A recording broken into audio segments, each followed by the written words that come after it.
దేవునికి ఆమోదయోగ్యమైన ఆరాధనను చేయుటకు సిద్ధపడతాం. అందుకోసమై మొదటిగా యోహాను రాసిన సువార్త మొదటి అధ్యాయము, యోహాను రాసిన సువార్త మొదటి అధ్యాయము 14వ వచనము చదువుదాం. నేను చదువుతాను. యోహాను రాసిన సువార్త మొదటి అధ్యాయము 14వ వచనము. ఆ వాక్యము శరీరధారి అయి కృపాసత్య సంపూర్ణుడుగా మన మధ్య నివసించెను. తండ్రి వలన కలిగిన అద్వితీయ కుమారుని మహిమ వలె మనము ఆయన మహిమను కనుగొంటిమి. ఆ వాక్యము శరీరధారి అయి. ఈ వాక్యం చేసుకుని ఆంగ్లంలో ఈ విధంగా రాయబడి ఉంది. The word became flesh. And the word became flesh. ఇంకొక వార్త చూస్తాము. ఇంకొక వాక్యము పేతురు రాసిన మొదటి పత్రిక 2వ అధ్యాయము.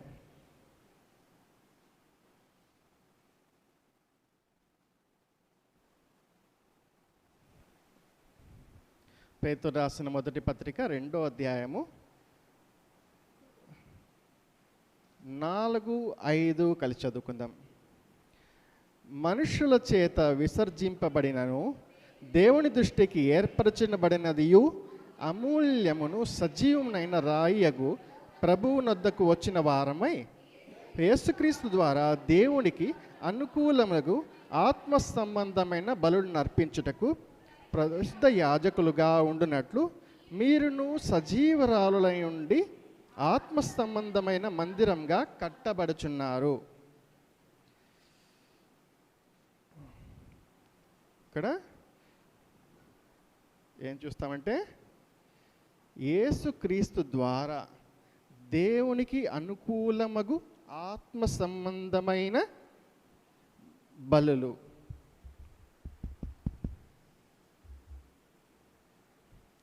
సరే, ఈ రెండు వాక్యాలను ఒకసారి ధ్యానించుకొని ఆయన గూర్చిన జ్ఞానం పొంది, ఆయన అంటే యేసుక్రీస్తు మన ప్రభువు అని ఎరిగి ఆయన యొక్క జ్ఞానమును పొంది ఆయనకు అనుకూలంగా మన యొక్క ఆత్మ సంబంధమైన బలులను అర్పిద్దాం. ఆ రకంగా చేసుకున్నట్టుకు ముందుగా మనం చేయాల్సిన పని ఏంటంటే ఒక్కసారి యాకోబు పత్రిక 4వ అధ్యాయం చూద్దాం.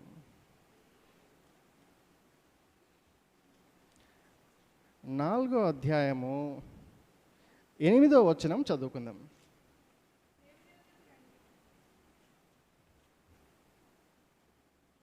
చదవండి.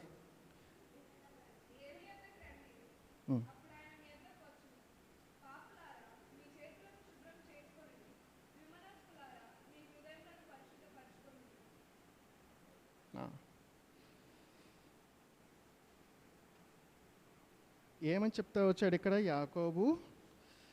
దేవుని యొద్దకు రండి, అప్పుడు ఆయన మీ యొద్దకు వచ్చును. ఆరాధన చేయటానికి ఏం కావాలంటే మనము ఆయన సన్నిధికి రావాలి. ఇది ఎంతటి గొప్ప ఒక వాగ్దానంగా మనం చూడొచ్చు అంటే, మనం దేవుని యొక్క జ్ఞానం పొందుటకు ముందు ఆయన ఎద్దుటకు వచ్చుటకు ఈ వాగ్దానము మనకు ఎంతో బలాన్ని ఇచ్చేదిగా ఉంటుంది. మీరు దీన్ని ఒకసారి ఒక వాగ్దాన రూపంగా మీరు స్వీకరిస్తే ఎంతటి గొప్ప బలం ఇస్తుందో మనము గ్రహించవచ్చు. ఏంటంటే దేవుని యొద్దకు రండి, అప్పుడు ఆయన మీ యొద్దకు వచ్చును. ఎంత స్ట్రైట్ ఫార్వర్డ్ వాగ్దానం చూడండి. దీనికి ఏమి వేరే ఏమీ అంటించలేదు, ఏది నిబంధనలు కానీ అలాగా. దేవుని యుద్ధకు రండి, ఆయన మీ యుద్ధకు వస్తాడంట. కాబట్టి మనం ఏం చేయాలి? ఆయన యుద్ధకు వచ్చి మన హృదయాలను ద్విమనస్కులారా మీ హృదయాలను పరిశుద్ధపరచుకోండి. అంటే ఇక్కడ ఏమని చెప్తుందంటే, ఆయన యుద్ధకు ఎందుకు వస్తున్నాం? ఆరాధించడానికి వచ్చినప్పుడు మన హృదయాలని పరిశోధించుకొని ఆయన వద్దకు రావాలంట. అలాగే కీర్తనకు రాసిన 33వ అధ్యాయం చూద్దాం.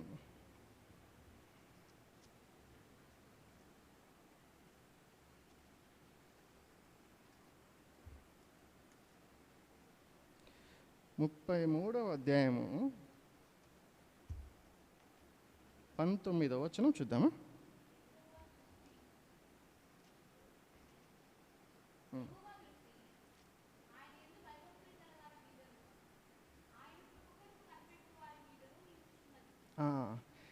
యెహోవా దృష్టి ఆయన యందు భయభక్తులు గల వారి మీదను, ఆయన కృప కొరకు కనిపెట్టు వారి మీదను నిలిచుచున్నది అంట. ఇప్పుడు ఆయన సమీపంగా వచ్చేందుకు వాగ్దానం చూసుకున్నాం కదా, అది ఎంత బలాన్ని ఇస్తుందని. ఇప్పుడు ఆయన సమీపంగా వచ్చినాము, కానీ ఆయన దృష్టి ఎటువైపు ఉందో అని అనుకునే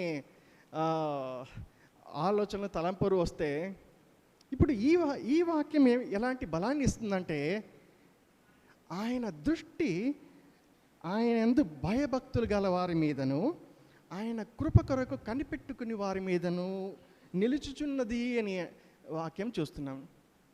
కాబట్టి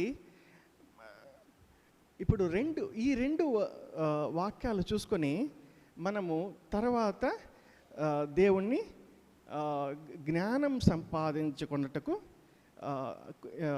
ఆయన సమయాన్ని వెచ్చిద్దాము. మొదటగా ఏమనుకున్నాము? యాకోబు పత్రిక 4వ ఒక గొప్ప వాగ్దానం ఏంటంటే, ఆయన దగ్గరికి వద్దాం, ఆయన మన దగ్గరికి వస్తాడు. ఇక్కడ ఆయన దగ్గరికి రావడమే కాదు, ఇప్పుడు ఆయన దృష్టి మన మీద ఉంచేట్టుగా ఏం చేయాలంటే కన్నా, మన మీద దృష్టి ఉండాలంటే కన్నా ఆయన కొరకు కనిపెట్టుకునే వారంగా ఉండి, ఆయన యందు భయభక్తులు కలిగిన వారంగా ఉండాలి. భయభక్తులు కలిగిన వారంగా దేవుని మందిరంలో ప్రవేశించిన మనము ఒక విశ్వాసంతో గ్రహించవలసిన విషయం ఏంటంటే, ఆయన దృష్టి ఈ మందిరం మీద, ఈ మందిరములో ఆయనకు అనుకూలమైన ఆత్మ సంబంధమైన బలులు అర్పించిన వారి ప్రతి ఒక్కరి మీదనే ఉందని మనము గ్రహించి విశ్వాసముతో మనము ఇప్పుడు ఆరాధించుటకు ముందుకు సాగుదాం. సో ఒక చిన్న ప్రార్థన చేసుకొని మనము తదుపరి వాక్యాలను చూసుకుందాం. మా పరిశుద్ధులైన మా పరలోకపు తండ్రి, దేవా, ఈ ప్రభుదినమందు మీ యొక్క నా తండ్రి సన్నిధికి ప్రభువా సాగిలపడి, ప్రభువా మా తలలు వంచి, ప్రభువా మీరే గొప్ప దేవుడని, మీరే రాజులకు రాజు, ప్రభులు ప్రభువు, ప్రభువా సమస్తము ఏర్పరచుకున్న దేవుడు, భూమి ఆకాశములు సృజించిన దేవుడవు, ప్రభువా ఈ నా తండ్రి ప్రభువా ఈ సంఘమును దృష్టించి, ప్రభువా నా తండ్రి మీ అందు భయభక్తులు కలిగి మీ సన్నిధి చేరిన మీ యొక్క ప్రతి ఒక్క బిడ్డను జ్ఞాపకం చేసుకొని, ప్రభువా తండ్రి నాయన వారి యొక్క నాయన తండ్రి అర్పణను నాయన వినుటకు నా తండ్రి సమ్మతించే మనస్సు కలిగి, ప్రభువా తండ్రి నాయన మహిమ పొందే ప్రభువా తండ్రి ఈ దినమున ప్రభువా మిమ్మల్ని జ్ఞాపకం చేసుకుంటూ, నా తండ్రి ప్రభువా ప్రతి ఒక్కరి నా తండ్రి హృదయ నా తండ్రి ఆరాధనను ప్రభువా మీరు నా తండ్రి ఆమోదించవలసిందిగా ప్రభువా వేడుకుంటున్నాము. నా తండ్రి అందుకు మూలము మీ యొక్క పరిశుద్ధాత్మ దేవుడు నాయన తండ్రి, మరియు నా తండ్రి క్రీస్తు యేసు ప్రభువు ప్రత్యక్షత. ప్రభువా ఆయనను మహిమపరుస్తూ ప్రభువా మేము నా తండ్రి మీ యొక్క ఆరాధన ప్రభువా చేయుటకై ప్రభువా సిద్ధపడుతుండగా ప్రభువా మమ్మల్ని అందరినీ జ్ఞాపకం చేసుకోండి. నా తండ్రి వాక్యము పంచుకుంటున్న నన్ను మీ యొక్క సిలువు చాటున భద్రపరచమని ప్రభువా అల్పుడు నేను నన్ను జ్ఞాపకం చేసుకుని ప్రభువా తండ్రి నన్ను తండ్రి ప్రభువా భద్రపరుస్తూ రమ్మని వేడుకుంటున్నాను. ప్రభువా అంతేకాకుండా నా తండ్రి ఇంకా నా తండ్రి రానయ్యున్న వారిని అందరినీ త్వరపట్టి నా తండ్రి మీ యొక్క సన్నిధికి నడిపిస్తున్నామని వేడుకుంటూ నా ఇచ్చిన ఈ ధన్యకరమైన సమయానికి వందనాలు చెల్లించుకుంటూ ప్రభువా ఈ కొద్ది ప్రార్థన క్రీస్తు యేసు నామమున ప్రార్థించడానికి వేడుకుంటున్నాను తండ్రి, ఆమేన్. ఓకే, ఇప్పుడు మొదట మనం చదువుకున్న యోహాను పత్రికలోని మొదటి అధ్యాయము మరొకసారి తీద్దాం.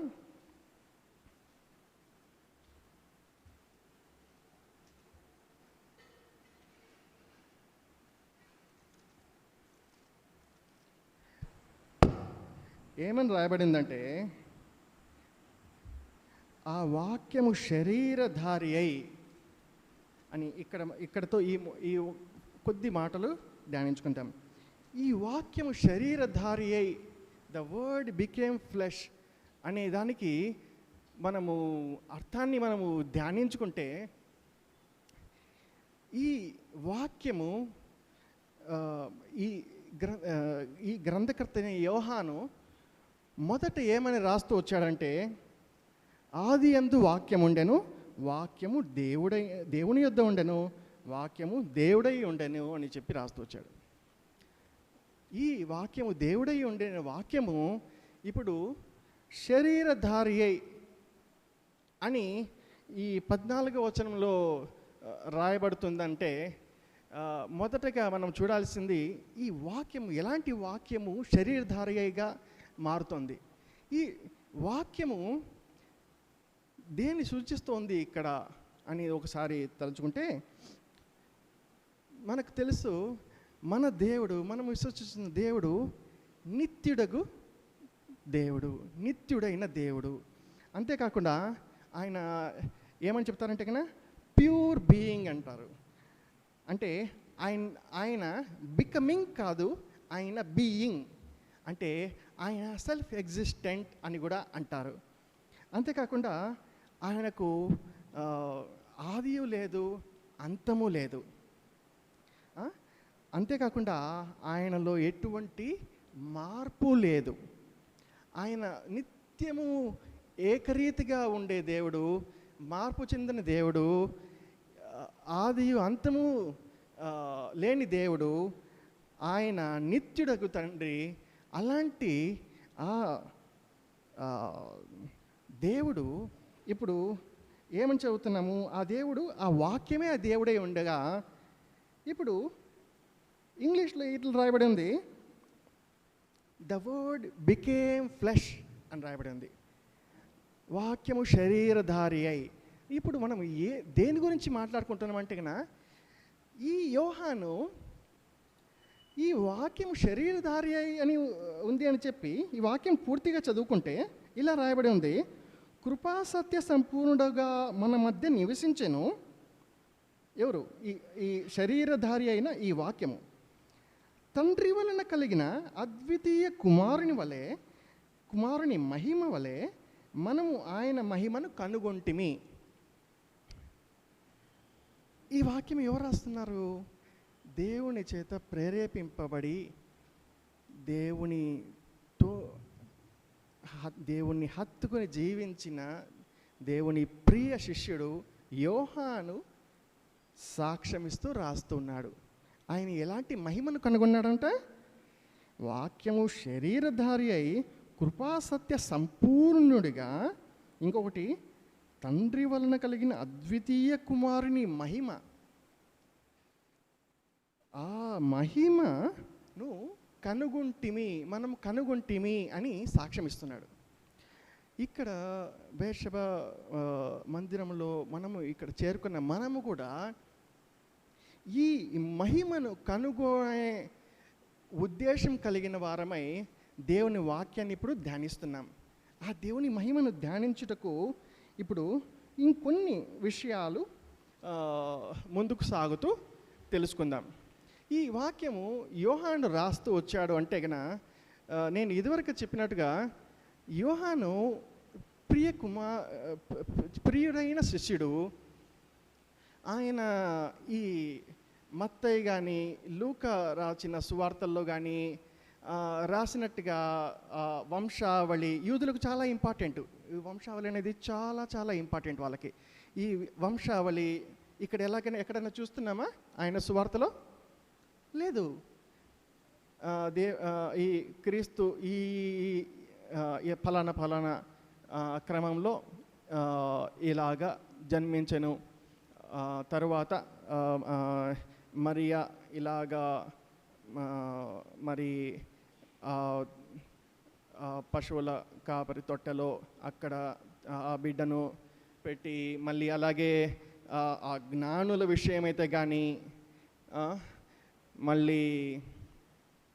మళ్ళీ వారు అర్పించిన అర్పణలు, వీటన్నిటి గురించి వీటినన్నింటినీ ఏమంటారంటే హిస్టారికల్ ఫ్యాక్ట్స్ అంటారు. అంటే చారిత్రక ఘట్టాలు, చారిత్రకంగా జరిగిన ఘట్టాలు. వీటికన్నిటికీ ఇంపార్టెన్స్ ఇవ్వకుండా యోహాను బుల్స్ ఎక్కడ అతను ప్రేరేపింపబడ్డాడో, ఆ మహిమను కనుగొన్నాడో సూటిగా ఆ విషయానికి వస్తున్నాడు. హిస్టారికల్ ఫ్యాక్ట్స్కి అంత ఇంపార్టెన్స్ ఇవ్వట్లేదు. మనము ఒక ఆరాధన చేయబోతున్న మనం కూడా ఎలాంటి ఆత్మ సంబంధమైన మనసు కలిగి ఉండాలంటే కనుక ఆయన మహిమ చూడాలి. ఆ మహిమ ఎక్కడుందంటే వాక్యము, నిత్యమైన వాక్యము, అదృశ్యమైన ఆ వాక్యము, మళ్ళీ ఆ మహిమలో, నిత్య మహిమలో నిలిచి ఉండే ఆ వాక్యము శరీరధారి అయి దేవుని అద్వితీయ కుమారునిగా కృపాసత్య సంపన్నంగా ఉండే ఆ ప్రత్యక్షతను మనకు యోహాను డైరెక్ట్గా ఇంట్రడ్యూస్ చేస్తున్నాడు. ఇప్పుడు ఇలాంటి సందర్భంలో మనము ఏమి ధ్యానించుకోవాలంటే కన్నా, ఇప్పుడు మళ్ళీ వీటికన్నిటికీ ఆధారము దేవుని వాక్యమే ఏంటన్నది కాబట్టి, ఈ దేవుని వాక్యము, దేని గురించిన వాక్యము మనము తెలుసుకోవాలంటే కన్నా, క్రీస్తు గూర్చిన జ్ఞానము, ఆ జ్ఞాన సంపాదన ఎలా కలుగుతుందంటే దేవుని వాక్యమును ధ్యానించడం ద్వారా. ఆ దేవుని వాక్యమును ధ్యానించుకొని మనము ఇంకొంచెం ముందుకు సాగుదాము. ఇంతవరకు మనం ఏం మాట్లాడుకున్నామంటే, యోహాను తనకు కలిగిన ఆ ప్రత్యక్షత, క్రీస్తు యొక్క ప్రత్యక్షత, శరీరధారి అయి వచ్చిన ప్రత్యక్షతను, వాక్యము శరీరధారి అయిగా వచ్చినాడనే ప్రత్యక్షతను, ఆ మహిమను మనకు వ్యక్తపరుస్తున్నాడు. ఈ సమయంలో మనం కూడా ఇలాగ ముందుకు సాగుతూ ఈ వాక్యము ఎంతటి గొప్పదో తెలుసుకొని ముందుకు సాగుతాము. ఈ వాక్యము ఎందుకు అంత ఇంపార్టెన్స్ ఇస్తాం మన సంఘాల్లో అంటే, చూడండి, ఈ లోకరీతిగా అనేక రకమైన ఆరాధనలు జరుగుతున్నాయి. అది ఎలాంటి క్రమమును వాళ్ళు అవలంబిస్తున్నారో మనకు బాగా తెలుసు. మనం ఎలాంటి క్రమం అనుభవిస్తున్నామో మనకు బాగా తెలుసు. మనము దేవుని కృప వలన దేవుని వాక్యమును ఆధారంగా చేసుకొని ఆరాధించే వారంగా ఉంటున్నాం. దేవుని వాక్యమును మాత్రమే సోలా స్క్రిప్చురా అంటారు. 19వ శతాబ్దంలో సంస్కరణలు జరిగాయి. ఆ సంస్కరణలో 5 సంస్కరణలు కూడా చాలా ప్రాముఖ్యమైనది. అందులో ఒకటి ఏమంటే సోలా స్క్రిప్చురా, అంటే దేవుని వాక్యము మాత్రమే మన జీవమునకు, క్రైస్తవ జీవమునకు ఆధారభూరితమై ఉన్నది. దీన్ని దాటి మరి ఏ రకమైన ఆరాధన దేవునికి ఆమోదయోగ్యము కాదు, దేవునికి అనుకూలమైనది కాదు. కాబట్టి దీన్ని ధ్యానించుకొని మనం ప్రతిసారి దేవుణ్ణి ఆరాధన చేయడానికి ఎంటర్ అవుతున్నాం. అది ఒకసారి జ్ఞాపకం చేయదలుచుకున్నాను. మీకు తెలియని విషయం కాదు, కానీ ఎందుకు మనము దేవుని వాక్యం ధ్యానించుకునే ఆరాధిస్తామంటే సోలా స్క్రిప్చర్ అని మనం నమ్ముతున్నాం. అంటే వాక్యమే మనకు మన క్రైస్తవ జీవితం మనకు దేవుని ఎడల మన ఆరాధన ఆమోదయోగంగా ఉండుటకు ఆధారమని విశ్వసించి మనము ఈ వాక్యాన్ని ధ్యానించబోతున్నాం. కాబట్టి ఇప్పుడు కొన్ని విషయాలు దేవునికి ఆమోదయోగ్యమైనది అయిన దేవుని ఆరాధన గురించిన విషయాలను మనం ధ్యానించుకుంటాం. మొదటిది ఏమంటే దేవుని ఆరాధించుటకు 1 కొరింథీయులు 12:3 ఒకసారి తీయండి. కొరింథీయులకు రాసిన మొదటి పత్రిక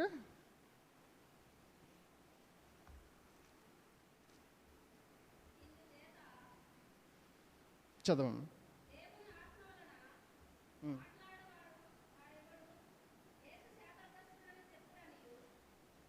చెప్పడనియు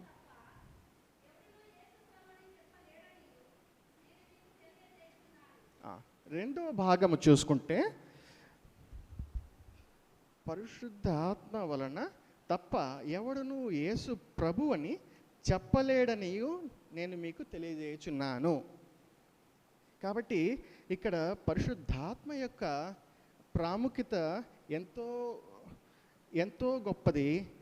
యేసు ప్రభు అని చెప్పుటకు, సింపుల్గా చెప్పాలంటే మనం రక్షణ పొందుటకు పరిశుద్ధాత్మ ఎంతో అవసరమై ఉంటుంది. ఇప్పటి ఈ సందర్భ విషయంలో మాట్లాడుకుంటే పరిశుద్ధాత్మ లేనిదే యేసు ప్రభు అని ఒప్పుకొనిదే ఎవరు కూడా ఆరాధన చేయలేము.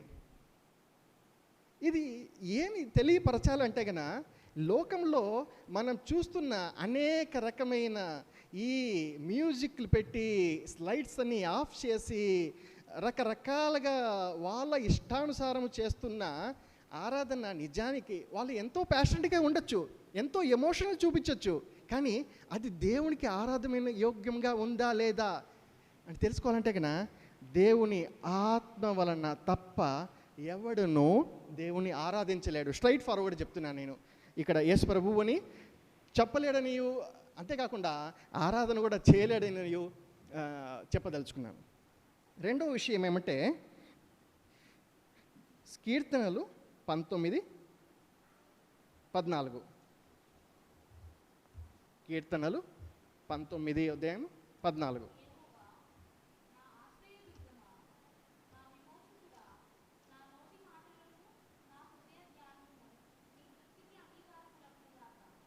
నీ దృష్టికి అంగీకారములగాక. నోటి మాటలు, హృదయ ధ్యానము. చూడండి, నోటి మాటలు ఇప్పుడు ఇవన్నీ దేని గురించి మాట్లాడుకుంటున్నామంటే మొదట దేవుని ఆత్మ, పరిశుద్ధాత్మ అవసరమని మాట్లాడుకుంటున్నాం. రెండవది ఇప్పుడు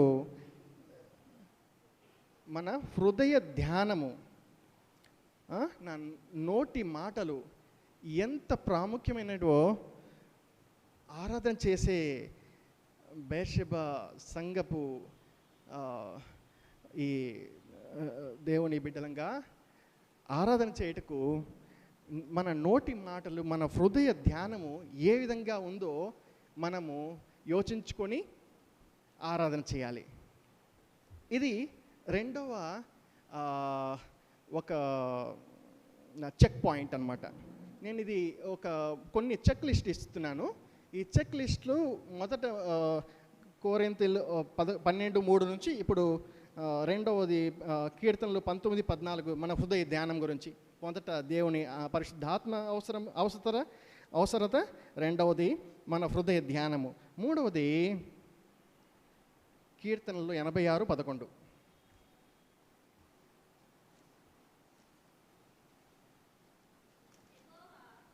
యెహోవా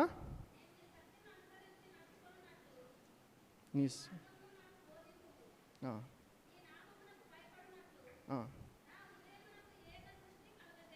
ఏక దృష్టిని కలుగజేయము. దేనికి? నా హృదయమునకు. ఎందుకు ఏకదృష్టి కలగజేస్తే ఏమొస్తుందంట? మన హృదయమునకు ఏకదృష్టి కలగజేయమని ఎందుకు ఈ కీర్తనాకారుడు, ఈ దావీదు కీర్తనాకారుడు ఎందుకు అడుగుతున్నాడు? ఆయన నామమునకు భయపడున్నట్లు. ఆయన నామకు భయపడాలంటే కానీ ఇంతకుముందు చూస్తున్నట్టుగా మనం ఆరాధన సమయంలో మనం ఆరాధించే సమయంలో ఆయన దృష్టి మన మీద ఉండాలంటే మనం భయభక్తులు కలిగి నడుచుకుంటే ఆయన దృష్టి మన మీద ఉంటుంది. ఆయనకు మన ఆరాధన ఆమోదయోగ్యంగా ఉంటుంది. కాబట్టి మూడవ చెక్ పాయింట్ ఏంటంటే మనకు మన హృదయానికి ఏక దృష్టి కలగజేయాలి అంటే ఏక దృష్టి కలిగి ఉండాలి. ఆ ఏక దృష్టి కలిగి ఉండడం అంటే కన్నా ఒకవేళ ఈ వాక్యము సరిగా అర్థం కాకుంటే అది దేని తెలియజేస్తుందంటే కన్నా అన్డివైడెడ్ హార్ట్. దానికి కావాలంటే ఇంకొక వాక్యం చూసుకుందాము. కీర్తన 108.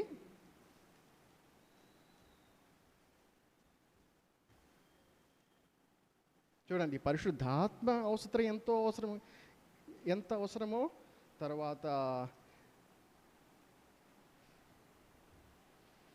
హృదయ ధ్యానము ఎంత అవసరమో ఆరాధించుటకు, తర్వాత అన్డివైడెడ్ హార్ట్, పూర్ణ హృదయము, నిబ్బరమైన హృదయము. 108:1 ఏముంటా ఉంది? దేవా నిబ్బరంగా నేను పాడుచు స్తుతిగానం చేసేదినేమో.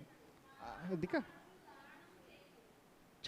చాలండి ఒకటే 108:1 ఆయనకు స్తుతిగానం చేయుటకు, ఆయన పాడుటకు నా హృదయము నిబ్బరంగా చేసుకుంటున్నాను అని చెప్తున్నాడు. కాబట్టి ఇక్కడ కూడా ఎలాగా అన్డివైడెడ్ హార్ట్, అలాగే స్టెడ్ ఫాస్ట్ హార్ట్ అని అలాంటి హృదయాన్ని నాకు ఇవ్వమని చెప్పి ఈ కీర్తనాకారుడు దావీదు దేవుణ్ణి అడుగుతూ వస్తున్నాడు. ఇది కూడా చాలా ప్రాముఖ్యమైనది. ఎందుకంటే చాలా డిస్ట్రాక్షన్స్ జరుగుతుంటాయి.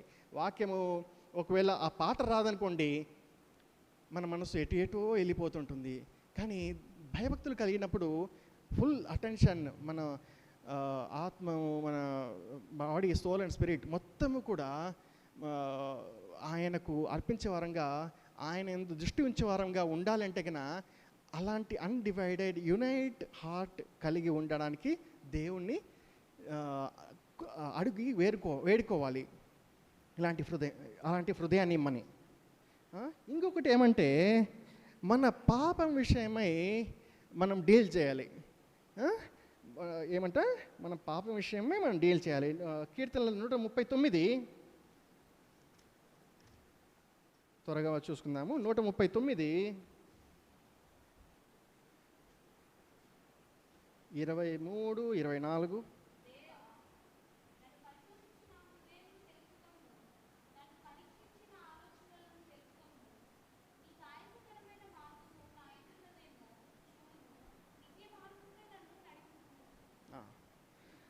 నాకు ఆయాసకరమైన మార్గము, నీకు ఆయాసకరమైన మార్గము నా యందున్నదేమో చూడుము అని ఆయన ఏమని, ఈ కీర్తనకారుడు ఏమని అడుగుతున్నాడు? నన్ను పరిశోధించు దేవా. ఇలాగా దేవుని ఎదుట ఇలాంటి చెక్ మనం చేసుకోకపోతే మన హృదయంలో ఆయనకు ఆయాసకరమైన మార్గం ఏదన్నా ఉండి ఆయన ఆరాధిస్తున్నాము అనుకుంటే చాలా పొరపాటు పడుతున్నట్టు. ఇది కూడా మనము చెక్ చేసుకోవాల్సి ఉంది. మళ్ళీ ఇప్పుడు 5వదిగా మత్తయి రాసిన సువార్త 16వ అధ్యాయము 24వ వచనం చూద్దాం.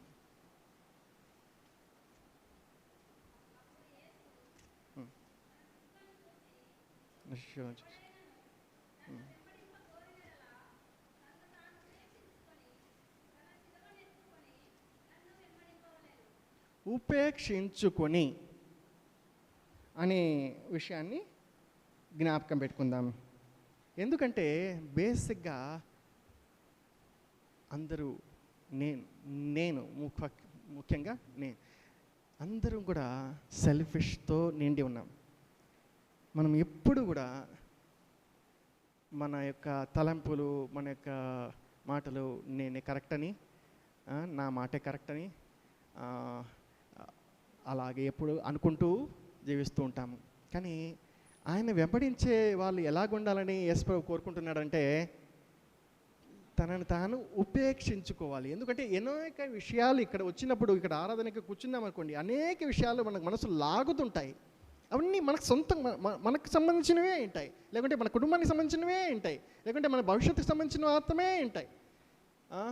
మన పిల్లలకు సంబంధించిన ఎన్నో విషయాలు, కొన్ని తప్పనివి మన మైండ్ని డామినేట్ చేసేవి కొన్ని ఉంటాయి. అవి ఏమిటి, కొన్ని రకాలు చెప్పుకోవాలంటే కన్నా ఈ అనారోగ్యము, అవి ఖచ్చితంగా డామినేట్ చేస్తుంది మన థాట్ను, మన తలంపులను, దేవుని దగ్గరికి నడిపిస్తుంది. అంతేకాకుండా ఆరాధనలో మనల్ని ఉపేక్షించుకుని ఆయనకి ఆరాధన చేసుకున్నట్టులో మనల్ని దిగజారుస్తుంది. ఆయన కోరుకున్న ఆ మార్గంలో, ఆ యొక్క క్రమంలో మనల్ని ఉండనివ్వదు. కాబట్టి అంతేకాకుండా సెల్ఫిష్ ఒకటే కాదు, లేజీనెస్ కూడా ఉంటుంది. మన ఆరాధనలో లేజీనెస్ అనేది, అది హృదయానికి సంబంధించిన లేజీనెస్ గురించి మాట్లాడుతున్నాను. ఆ లేజీనెస్ లేకుంటే సెల్ఫ్ ఇంటెలిజెన్స్ అంటే మన స్వయాన్ని గురించిన ఆలోచనలు, స్వయాన్ని గురించిన ఏది నాకు ఈ పాట, నాకు ఈ వాక్యమే ఇష్టమవుతుంది, ఇక్కడ పాడుతున్న పాట కంటే ఇంకేదో రకరకాలమైన సడన్గా ఏదో పాట రాగము విషయము వాటి గురించి మనసు వెళ్తుంది. కానీ ఓకే, ఇక్కడ పాడుతున్న వాళ్ళు ఓకే ఇది సరిగ్గా పాడట్లేదు, ఇది ఈ రాగము అంత సరిగా లేదు, ఇది కాదు దేవుడు చూస్తున్నది. దేవుడు మన హృదయాన్ని చూస్తున్నాడు. కాబట్టి ఈ సెల్ఫ్ ఇంటెలిజెన్స్ని, ఈ సెల్ఫిష్నెస్ని, ఈ లేజీనెస్ ఆఫ్ హార్ట్ని కూడా తీసివేసిన వారమై ఉండాల్సిన వారమై ఉంటున్నాము. అలాగా మనము పరిశుద్ధాత్మ అవసరం చూసుకున్నాము, మళ్ళీ ఏం చూసుకున్నాము, మన హృదయ ధ్యానం చూసుకున్నాము, మళ్ళాగా అన్డివైడెడ్ హార్ట్ అంటే ఏక దృష్టి కలిగిన హృదయాన్ని కోరుకుంటున్నాము. ఎందుకంటే ఎక్కడెక్కడో మళ్ళీపోతున్నాయి, మన డిస్ట్రాక్షన్స్ చాలా ఉంటాయి. మళ్ళీ అంతేకాకుండా మన ఆయాసకరమైన విషయాలు ఏమైనా ఉన్నాయని చూసుకోవాల్సిన వారమై ఉంటున్నాము ఆరాధించడానికి ముందు.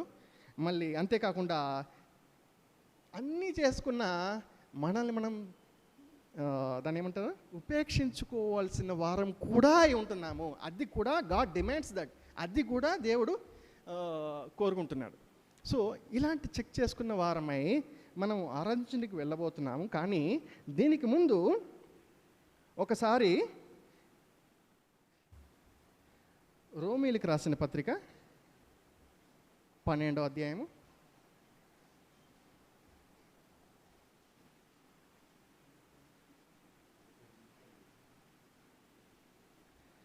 రోమీలకు రాసిన పత్రిక 12వ అధ్యాయము 1వ వచనం.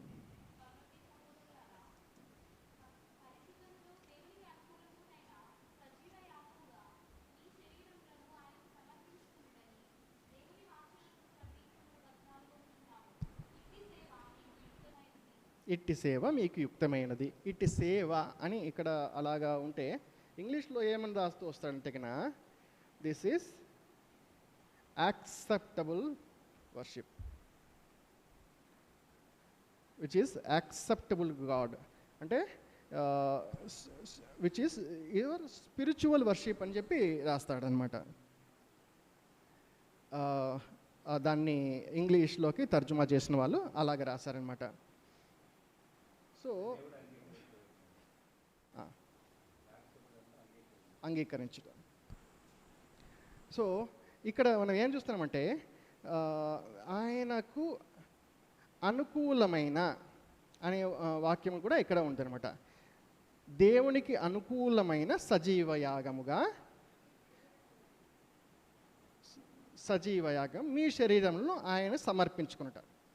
సో ఈ వాక్యము ఆరాధనకు సంబంధించినది ఎంతో సుప్రీం ఫార్మ్ ఆఫ్ వర్షిప్ అని చెప్పవచ్చు. అంటే ఎంతో ఉన్నతమైన ఆరాధనకు సంబంధించిన విషయంగా మనం చూడవచ్చు. ఇక్కడ ఒక్కసారి ఇది రాసినది ఎవరు రాశారు? రోమీయులకు రాసిన పత్రిక పౌలు రాశారు. పౌలు ఈ వాక్యం రాసినప్పుడు ఏమని చెప్తా వచ్చాడంటే, దేవుని వాత్సల్యతను బట్టి, దేవుని వాత్సల్యతను బట్టి అని చెప్పి రాస్తా వచ్చాడు. ఇక్కడ దేవుని వాత్సల్యత ఎంతటి గొప్పదో తెలుసుకోవాలంటే కన్నా రోమీలకు రాసిన మొదటి పత్రిక నుంచి 11వ పత్రిక వరకు చూస్తూ రావాలి. అప్పుడు అక్కడ కాబట్టి 12వ వాక్యం మొదటి వచనంలో ఏమని చేస్తున్నాడు? కాబట్టి సహోదరులారా, కాబట్టి సహోదరులారా, దేని బట్టి అంటే దేర్ ఫోర్ అని ఇంగ్లీష్లో ఉంటుంది, దే ఫోర్ మై బ్రదర్ అని ఉంటుంది. దేర్ ఫోర్ అంటే కన్నా వేర్ ఫోర్ ఎక్కడి నుంచి రావాలంటే కన్నా రోమిలు రాసిన 12వ అధ్యాయం రోమిలు రాసిన మొదటి పత్రిక నుంచి చూస్తూ వస్తే నేను చూస్తూ వచ్చినప్పుడు 23 విషయాలు ఆ మెర్సీస్ ఆఫ్ గాడ్, దేవుని వాత్సల్యం సంబంధించిన విషయాలు బయటపడుతూ వస్తాయి. అవి ఎంతో చూద్దామా? దేవుని ప్రేమ, దేవుని కృప, దేవుని సమాధానము, ఆయన పరిశుద్ధాత్మ, ఇవన్నీ మొదటి గ్రంథం నుంచి చదువుతూ వచ్చినప్పుడు ఆయన వాత్సల్యం ఏందో తెలియపరుస్తూ వచ్చాడు. ఇవన్నిటినీ మనకు అనుగ్రహించి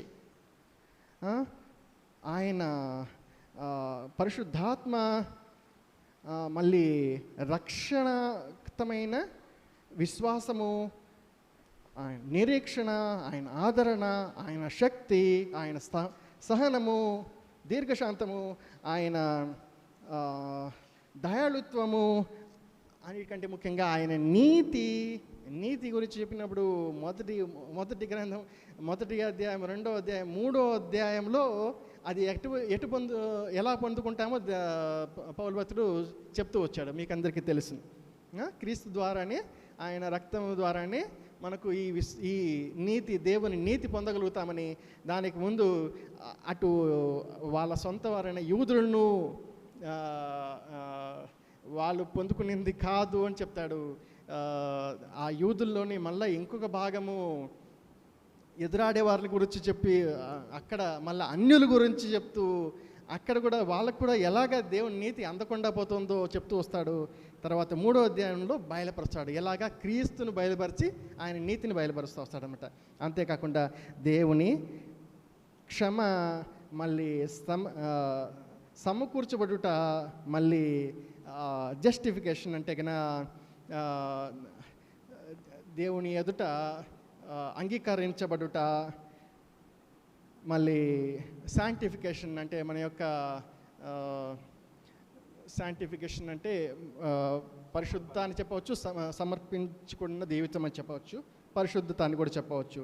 మళ్ళీ సెక్యూరిటీ, ఆయన ద్వారా పొందిన సెక్యూరిటీ అంటే ఆ భద్రత కానీ, మళ్ళీ ఆ పరలోక ఆనందం కానీ, అంతేకాకుండా ఆ యొక్క ఫ్రీడమ్ అంటే ఆ యొక్క గొప్ప విడుదల, ఆ యొక్క పాపపు బంధనం నుంచి ఎలాగ విడిపిస్తూ వచ్చినాడో, ఇదంతా దేవుని వాత్సల్యత.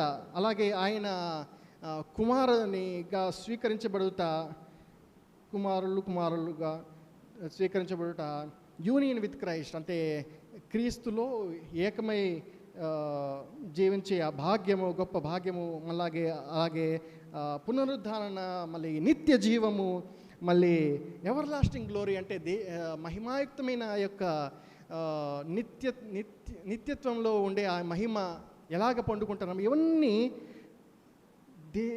దేవుని వాత్సల్యతను బయలుపరుస్తాయి. ఇలాగ ఉన్నప్పుడు ఇక్కడ ఈ వాక్యంలో 12వ వాక్యము ఏమని చెప్తుంది? కాబట్టి సహోదరుల పరిశుద్ధమును దేవునికి అనుకూలమైన సజీవాగంగా మీ శరీరంలో ఆయనకు సమర్పించుకుని దేవుని వాత్సల్యతను బట్టి మిమ్మల్ని బతిమాలుకొనుచున్నాము, ఇట్టి సేవ మీకు యుక్తమైనది అని చెప్తూ వచ్చినాడు.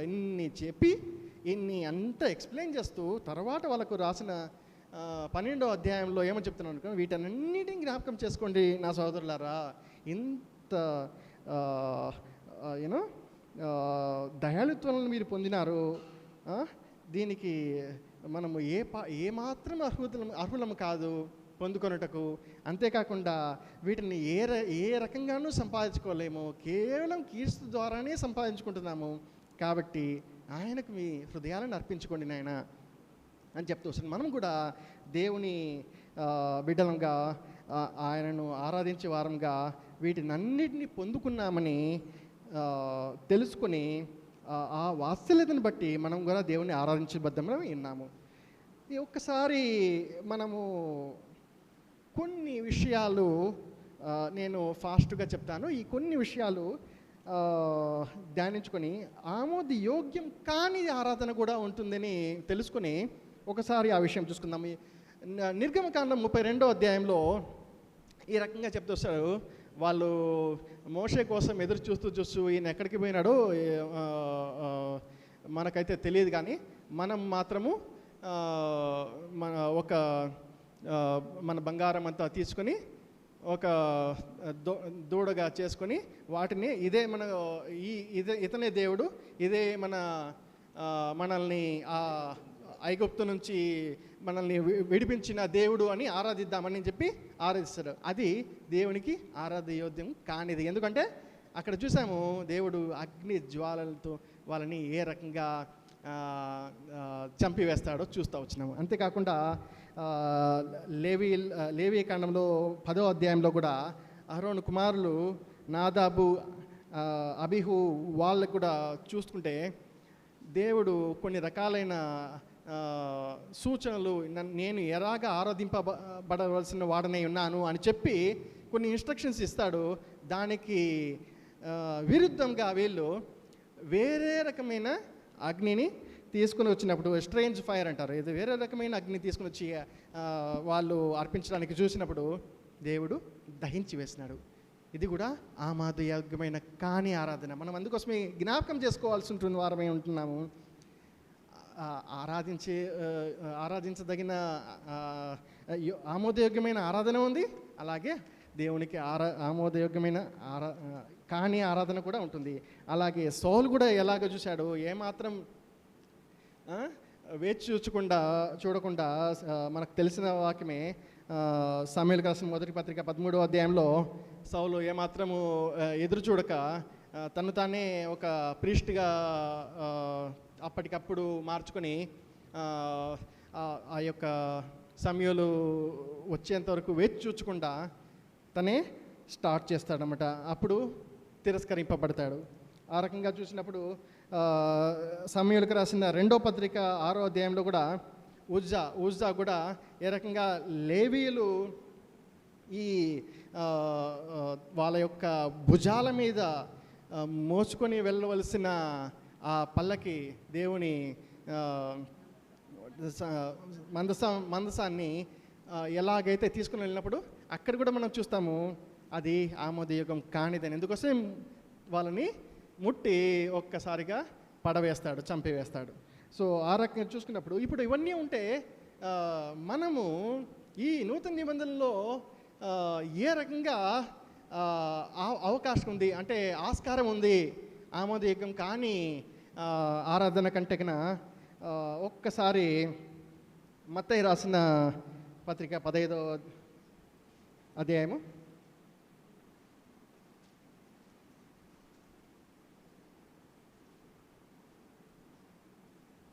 15వ అధ్యాయం 7వ వచనం చూద్దాం.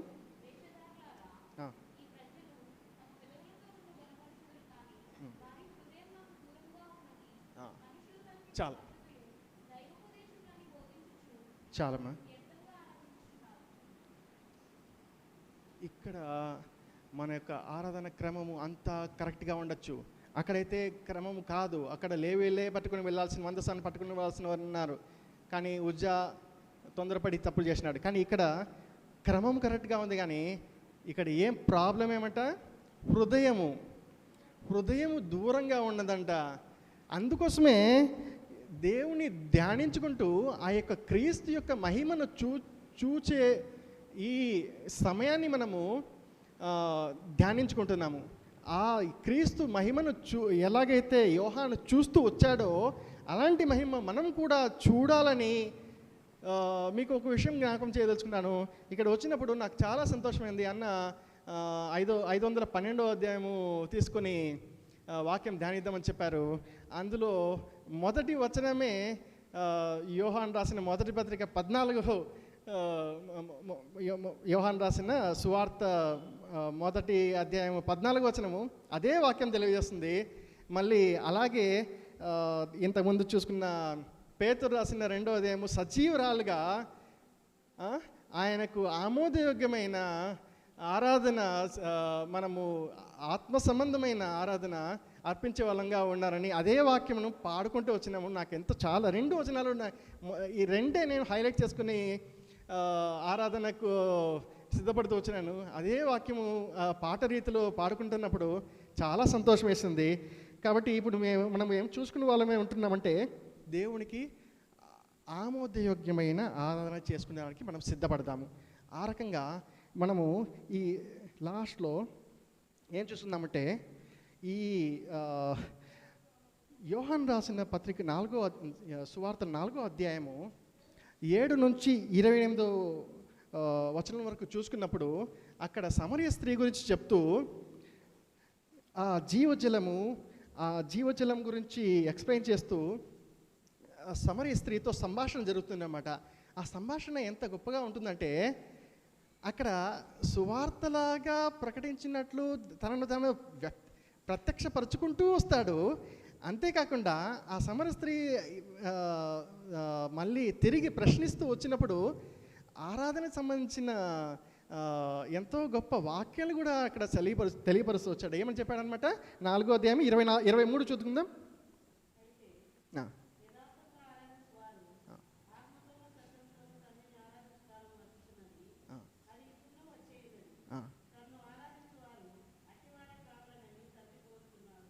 అట్టివారే కావాలంట దేవునికి ఆరాధించారు. ఎందుకంటే యోహాను కూడా ఇలాంటి ఉద్దేశం కలిగిన వాడే అట్టి క్రీస్తునే మహిమపరుస్తూ వచ్చాడు. ఎలాగంటే వాక్యము శరీరధారి అయి, ఆ శరీరధారి ఎవరంటే ఆ క్రీస్తు ఆ జీవజలముని ప్రత్యక్షపరుస్తూ ఈ మహిళతో, ఈ సమరయ స్త్రీతో యేసు ప్రభువు మాట్లాడుతూ వచ్చినప్పుడు కూడా ఆ జీవజలము తను ఎప్పుడైతే ఫస్ట్ పాపం విషయమే తను గుర్తెరిగి క్రీస్తు గురించి మాట్లాడుతూ ప్రశ్నించినప్పుడు తరువాత దేవుని ఆరాధన గురించి మాట్లాడుతూ వచ్చిందంటే క్రమంగా తన పాపంలో ఒప్పుకుంది. ఎందుకంటే అవును నాకు 5 మంది అని చెప్పి పెనుమటి గురించి చెప్తూ వచ్చింది. పాపం ఒప్పుకున్న తర్వాత ఆరాధనకు తను మాటలు మళ్ళిస్తూ వచ్చింది. మళ్ళీ ఆరాధన గురించి దేవుడు యేసు ప్రభువు ఎంతో చక్కగా తనకు వివరించినప్పుడు చివరిగా ఏమంటున్నాడు? 26 చెప్పండి. యేసు నీతో మాట్లాడుచున్న నేనే ఆయనను అని చెప్పి తనను తాను ప్రత్యక్షపరుచుకున్నాడు. అంటే ఆమెలో పూర్తిగా ఆ జీవజలము ఇప్పుడు ఏమైంది? నిత్య జీవం జారీ చేసే ఆ జీవజలము ఆమెలో ఒక నీటి బుగ్గగా ఇప్పుడు ఊరుతూ ఉంది. ఆ బుగ్గగా ఉండి ఊరుతూ ఆ ఆరాధన విషయం కూడా తెలుసుకుని తను ఎంతో సంతోషపడి తన పాత జీవితాన్ని వదిలిపెట్టి ఇప్పుడు తన గ్రామానికి పరిగెడుతూ వెళ్ళింది. దానికి ఆధారం ఏమని చూస్తున్నాము? 28వ వచనంలో చాలమ్మా. ఆ స్త్రీ తన కుండను విడిచిపెట్టి, ఇప్పుడు ఎందుకు కుండను విడిచిపెడుతుంది? దానికి అది ఏమి తెలియజేస్తుంది మనము గ్రహించాలా? ఈ వాక్యము తన పాత జీవితంను విడిచిపెట్టింది, ఆ కుండను అక్కడే విడిచిపెట్టింది. ఆమె ఎందుకు వచ్చింది? అక్కడ నీటి కోసం వచ్చింది, కానీ అక్కడ జీవజలాన్ని పొందుకుంది. యేసు ప్రభువును ఎరిగి ఆయన నేనే అని యేసు ప్రభువు వచ్చి తనను తాను ప్రత్యక్షపరుచుకొని మహిమ పొందాడు. అలాగా అనేక సమరయ స్త్రీలు, పురుషులేమి ఆ సంఘం, ఆ యొక్క గ్రామంలో రక్షింపబడ్డారు. ఆ రకంగా మనం కూడా ఇప్పుడు యోహాను వలె చూడండి, ఇప్పుడు ఆరాధన చేయబోతున్నాము. యోహాను వలె ఉందాము. మత్తయి వలె ఈ వాక్యం ఈ ఆరాధన విషయం మాత్రం నేను చెప్తున్నాను. మత్తయి రాసిన పత్రికల్లో కానీ, లూకాలు రాసిన పత్రికల్లో కానీ హిస్టారికల్ ఈవెంట్స్ ఎన్నో ఉండగా వాటికి ప్రాధాన్యత ఇవ్వకుండా యోహాను వలె ఎలాగ చెప్తూ వచ్చిన అంటే శారీరరీతిగా మేము తెలుసుకోలేదయ్యా. కీర్తనలో ఈ పౌలు కూడా ఎలాగ రాసినారంటే కదా, క్రీస్తును ఇక మేము శారీరకంగా అంటే ఇక్కడ పుట్టాడు, ఇక్కడ పెరిగాడు, ఇలాగా వాళ్ళు అది ఏదది మేంజర్ అంటే ఒక పశువుల పాక తొట్టెలో పెట్టడము, ఇవన్నీ కూడా మా ఫ్రెండ్స్ కూడా ఇలాగ చేస్తుంటారు క్రిస్మస్ వస్తే కన్నా. ఈ రీతిగా తెలుసుకోలేదు మనం ఏ రకంగా ఒకవేళ శారీరకంగా మనము చదివి తెలుసుకున్నా కూడా ఇక మీదట అలాగే తెలుసుకోలేదు. ఆ పరిశుద్ధుడైన దేవుడు, ఆ నిత్య దేవుడు, ఆ త్రిత్వంలో రెండో వాడైన దేవుని కుమారుడు ఇప్పుడు శరీరధారి అయి మన ఎదట ఇలాగా ప్రత్యక్షపరుచుకొని మహిమ పొందుతున్నాడు. ఆయనకు మహిమ కలుగును గాక అని చెప్పి దేవుని నుండి వచ్చిన ఆత్మను పొంది ఉన్నామని ఎరిగి, దేవుని నుండి కొరింథీయులకు రాసిన మొదటి పత్రిక 2వ అధ్యాయంలో 12వ వచనంలో ఈ విధంగా రాసింది, దేవుని నుండి వచ్చిన ఆత్మను పొంది ఉన్నాం మనము. ఇప్పుడు ఫిలిప్పీలు రాసిన 3:3 ఒక్క చూసుకొని ముగిద్దాము. ఫిలిప్పీలు రాసిన పత్రిక 3వ అధ్యాయము 3వ వచనం.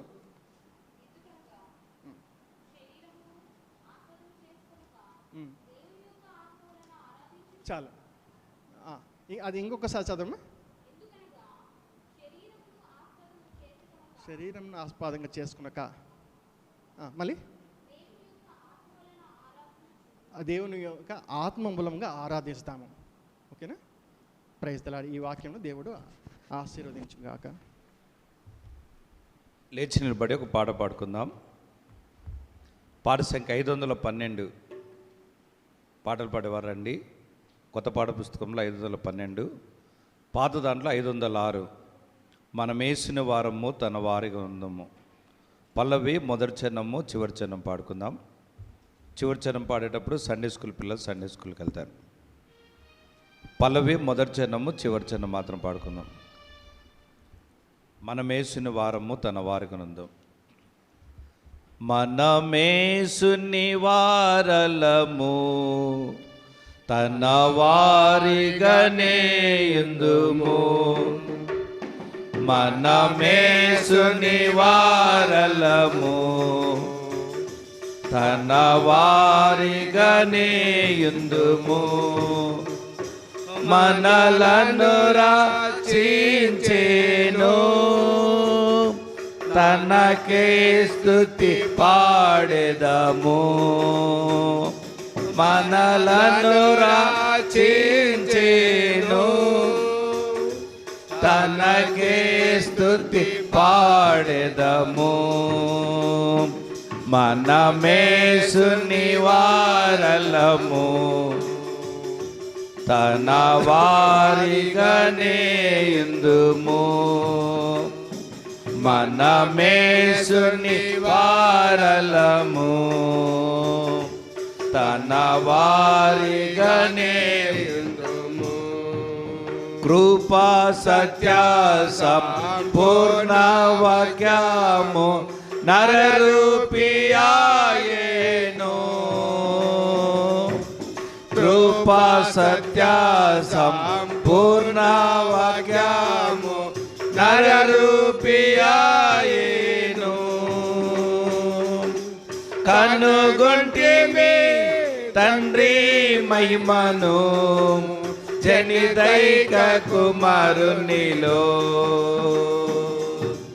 కనుగొంటిమి తండ్రి మహిమను జనిదైక కుమారునిలో. నా ప్రేమాద్భుతమైనది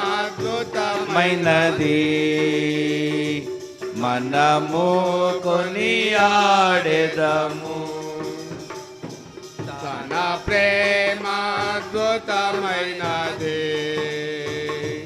మనము కొనియాడెదము.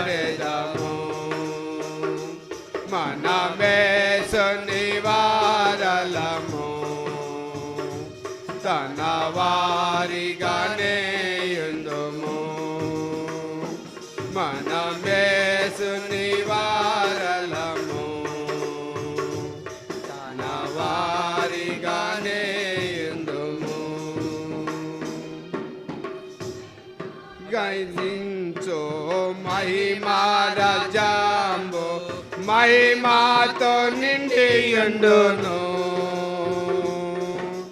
మహిమా నివసించు మహిమా రాజ్యంబు మహిమాతో నిండియుండును మన ప్రభువే దీపమయుండును తన వెలుగు ప్రచురమగున్ మన ప్రభువే దీపమయుండును తన వెలుగు ప్రచురమగున్ యుగ యుగములు మనమంతా ప్రభు యేసుతో నుండెదము యుగ యుగములు మనమంతా ప్రభు యేసుతో నుండెదము మనమేసుని వారలము తన వారిగానే ఇందుము మనమేసుని వారలము మన వారిగానే ఇందుము లను రాచించెను తనకే స్తుతి పాడెదము మనలను రాచించెను తనకే స్తుతి పాడెదము మనమేసుని వారలము తన వారిగానే ఇందుము మనమేసుని వారలము తన వారిగానే ఇందుము. మా సండే స్కూల్ టీచర్ ఆరాధన చేస్తారు. తర్వాత ఒక బ్రదర్ సిస్టర్ క్లుప్తంగా చేయండి, బిగ్గరగా చేయండి.